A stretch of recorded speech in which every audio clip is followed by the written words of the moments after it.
Hello বন্ধুরা, তোমরা সবাই কেমন আছো? আশা করি তোমরা সবাই ভালো আছো। তো আমিও ভালো আছি। তো আজকে বললাম আবার অমরপুর আর একটা উৎসব বলতে রাধাকৃষ্ণ আশ্রমের উৎসবে।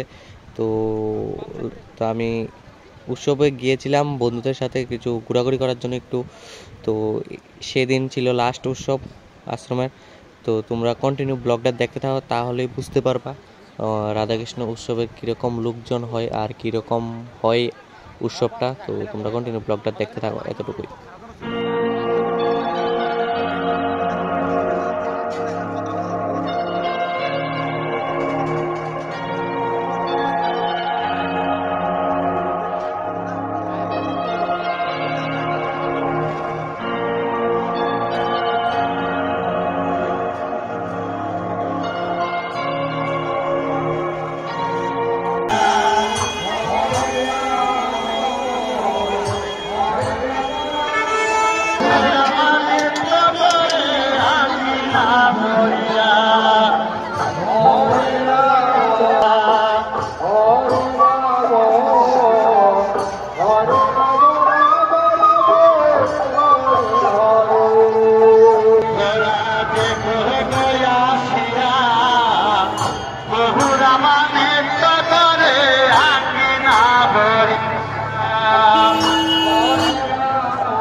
তো বন্ধুরা, তো এখানে চলছে খিচুড়ি খাওয়া, মানে সব লোকেরা খিচুড়ি খাচ্ছে। তো এই দিন ছিল লাস্ট উৎসব, তো সেখানে খিচুড়ি খাওয়া চলছে, মানে অতিরিক্ত মানুষ।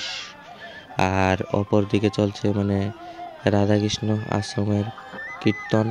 তো প্রচুর মানুষ হয়েছে। তো বন্ধুরা, তো আজকের ব্লগটা এতটুকু। তোমার সাথে আবার দেখা হচ্ছে নেক্সট একটা ভালো ভিডিও।